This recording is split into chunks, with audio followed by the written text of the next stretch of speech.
Faut-il profiter de ses amis? Ça va être la question du jour. Mais avant, je vais vous montrer où je suis. Je suis à Colarn. Colarn qui est une île en face de Pattaya. On est à 7-8 km, 30 minutes en bateau. En speedboat, je pense que ça doit être encore moins, peut-être 15 minutes. Donc on est juste en face de Pattaya. Vous remarquez d'ailleurs la couleur de l'eau, très différente. Transparente, turquoise, 8 h du matin. On est en haute saison. Alors là, il y a un petit problème au niveau des... Je sais pas si c'est la marée haute, mais tout est dans la flotte en fait, je sais pas pourquoi. On peut même pas marcher sur la plage en fait. Ah ouais, mais vous consommez trop d'énergie, bah voilà, réchauffement climatique, et bah la montée des eaux, et voilà, moi j'ai plus de plage. Le jour se lève à Colarn, je mettrai la localisation parce qu'il y a pas mal de plages, je vais faire toutes les plages de l'île. Mais je suis pas venu vous parler de ça. Allez, je vous montre un peu les grillades du matin. Magnifique.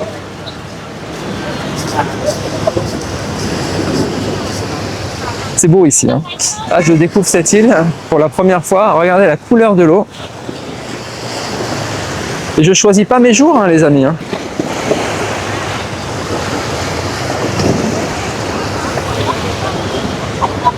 C'est ça, hein, ceux qui m'ont dit Marc, l'eau elle est pas claire à Pattaya. C'est les égouts de Bangkok. C'est ça les égouts de Bangkok. Bah, ils sont plutôt clairs quand même. Hein. Alors, commentaire de notre ami Fred M1105. Donc la question ça va être, est-ce que les amitiés humaines sont-elles toutes des transactions d'intérêt? Est-ce que c'est positif d'avoir des amitiés par intérêt, des amitiés utiles, des amours intéressés et conditionnels? Ça va être toute la question du jour. Fred M1105 qui dit, donc Marc, les amitiés humaines ne sont que des transactions d'intérêt ou d'utilité et basées sur le pragmatisme en fait. Tout à fait. Moi je n'ai que des amis par intérêt. Je profite de mes amis. Je suis en train de perdre tous mes amis. Ah, mais ils me comprendront. Je n'ai que des amis utiles. Je prends quelque chose d'eux. Si je n'ai rien à prendre d'eux, bah, à quoi ils me servent? Les amis doivent être utiles, doivent servir à quelque chose. Dans quelques instants, vous serez d'accord avec moi. Et eux, réciproquement, bah, ils prennent quelque chose de moi. Alors qu'est-ce que je prends d'eux? Bah, un sentiment, je sais pas, si j'ai envie de rompre ma solitude, bah, j'appelle un ami, je lui dis écoute, là j'en ai marre de me sentir seul, j'aimerais bien parler à quelqu'un et avoir une oreille attentive qui m'écoute. Donc je vais t'utiliser. Et lui, il va me dire, soit non, j'ai autre chose à faire, soit il va me dire oui avec grand plaisir, parce qu'il va prendre quelque chose de moi. Il va se sentir bien, il va avoir de la joie, il va avoir mon humour, il va avoir plein de choses. Ah ouais, on a forcément quelque chose à prendre de l'autre. Sinon, pourquoi est-ce qu'on verrait quelqu'un? Quand vous allez voir un ami, quand vous allez passer, je sais pas, une soirée avec des amis, bah, vous allez vous sentir bien, vous allez avoir de la joie, du bonheur, de ce que vous voulez, du plaisir.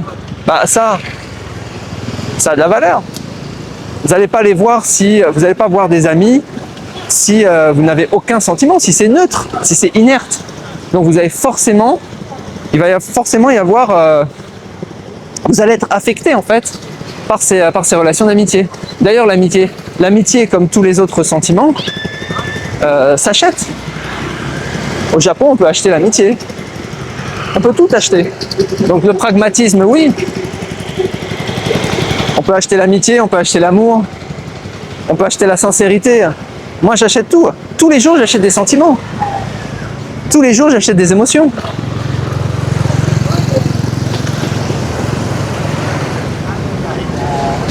Si je veux me sentir aimé, bah, je vais me payer une gourgandine d'Asie. une freelance, et je vais me sentir aimé.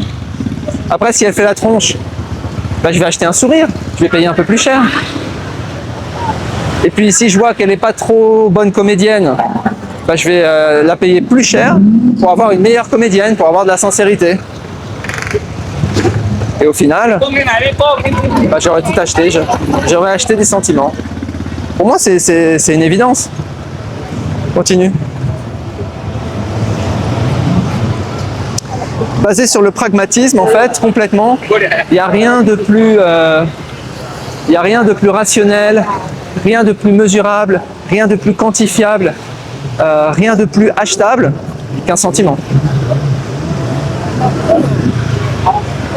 Essayez d'acheter des sentiments. Essayez de, si vous êtes soi-disant dans une relation désintéressée, que ce soit une relation d'amitié ou une relation d'amour, ah, il y a du jet ski là aussi. Bah, si vous êtes dans, essayez de mettre de la valeur dessus. Alors pour mettre de la valeur sur une relation de couple, par exemple, moi je vous ai facilité la tâche. Vous avez le calculateur du coût d'une passe maritale qui vous donne en fait la valeur de l'amour que vous avez pour votre femme ou qu'elle a pour vous. Continue. Alors, étudie et non donc une relation pragmatisme et non basée sur l'affect, comme par exemple pacte à la vie, à la mort, basé sur le respect réciproque et la loyauté. Bah, le respect réciproque, la loyauté, tout ça, ça s'achète. Moi, je passe en transactionnel. On va pas comprendre l'histoire de à la vie, à la mort, on est un clan, on est des amis pour la vie, etc. C'est des blagues, ça fonctionne pas. Parce que quel est l'intérêt? Alors là, ils sont en train de débarquer en... Ça, c'est un speedboat. Vous avez soit le speedboat, soit le bateau normal. Moi, j'ai pris le bateau normal, le bateau des pauvres, qui coûte pas trop cher, qui coûte 1 €. Il y en a toutes les heures, de 7 h à 18 h. J'ai même pu mettre mon vélo dessus, j'ai mon petit vélo. Vous pouvez prendre votre petit déjeuner. Ah, là, c'est beau, là. Sable fin blanc, les amis.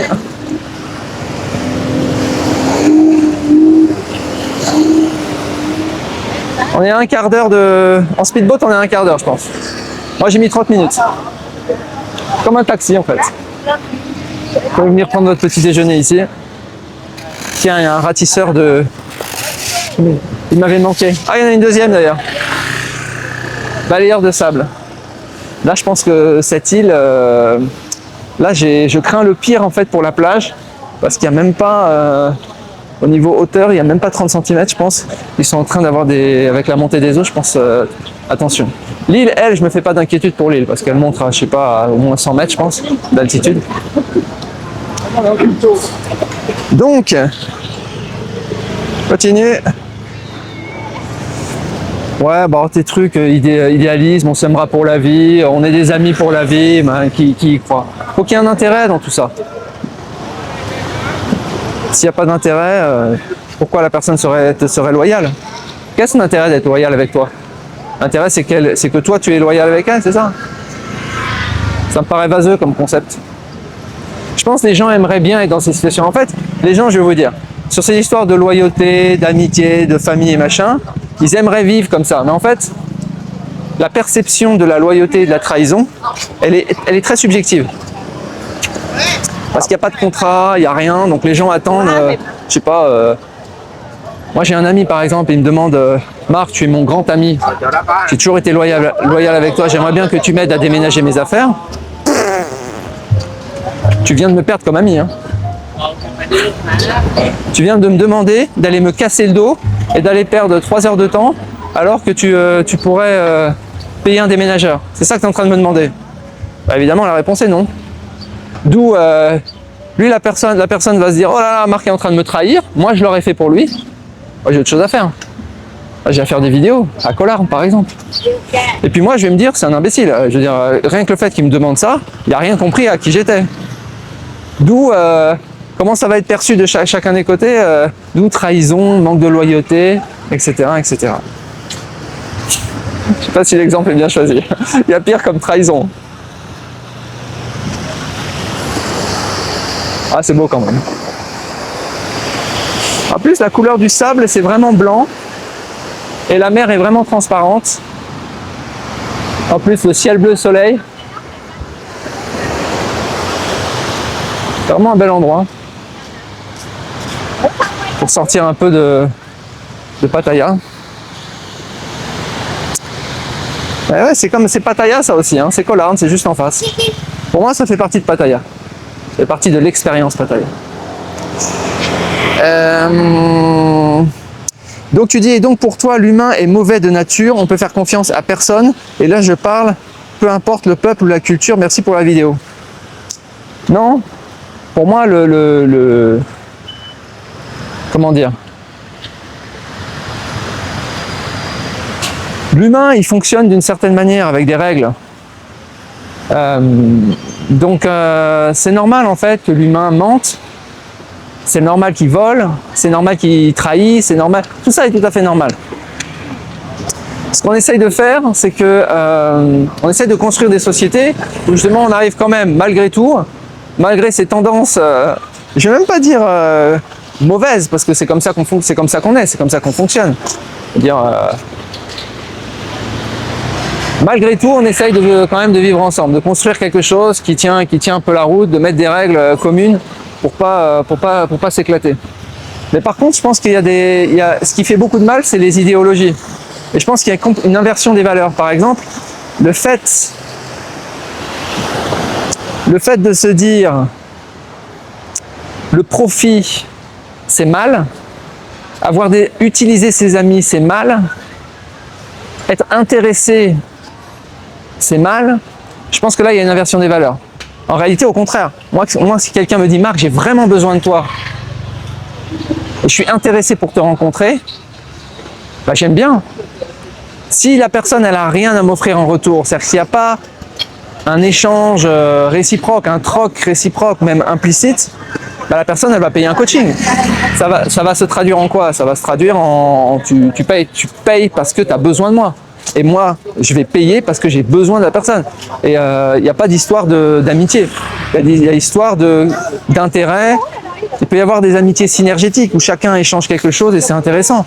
Mais la plupart du temps, il y a une transaction qui se fait. Prends par exemple avec, même sur l'amour, tu vois, l'amour inconditionnel. C'est bien. C'est bien parce qu'on t'a appris que c'était bien.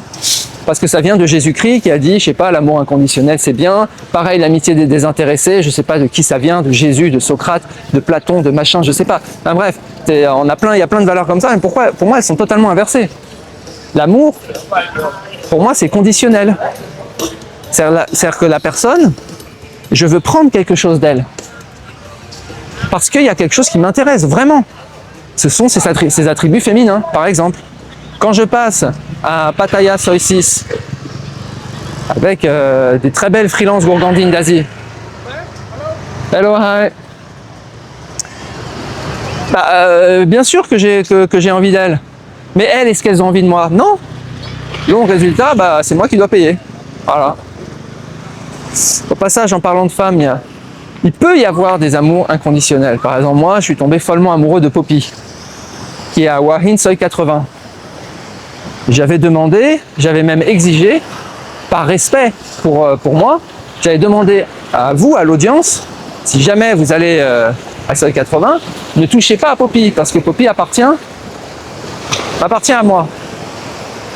C'est pas pareil, c'est une fille de bar, mais elle est vraiment différente, vous savez. Elle m'aime vraiment. Et vous entendez ça souvent en Asie. Chaque fois qu'il y a un gars qui se met avec une fille de bar, il dit oui, c'était une fille de bar, mais c'est pas pareil. Elle, c'est vraiment différent. Et puis 1 an plus tard, complètement plumé, il a compris que c'était un sponsor parmi 50. Bon bref, pour finir l'histoire de Poppy.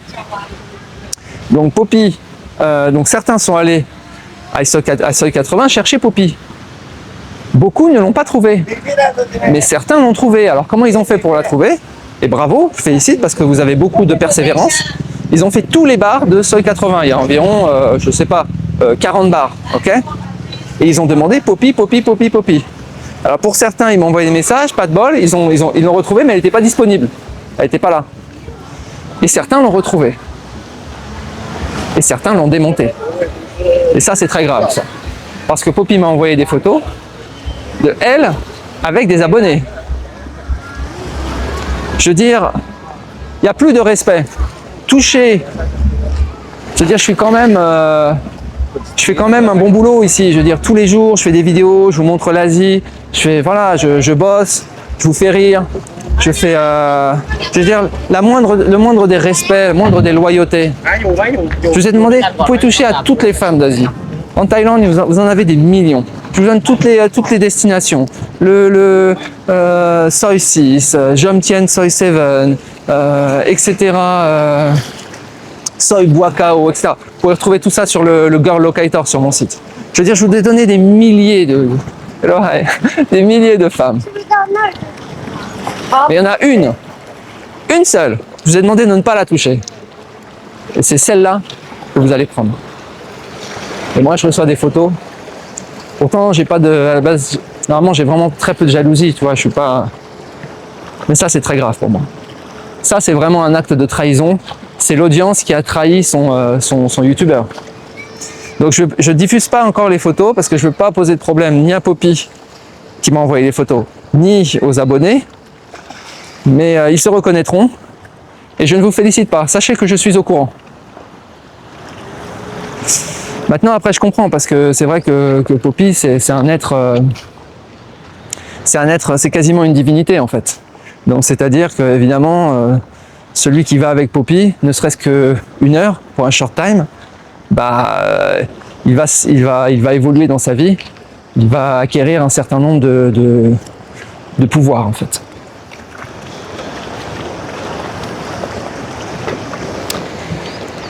Voilà les amis, bah écoutez, c'est tout ou c'est pas tout? Allez, je regarde. Bon, c'est à peu près tout. Je vous souhaite une très bonne journée et je vous dis à bientôt. Ciao!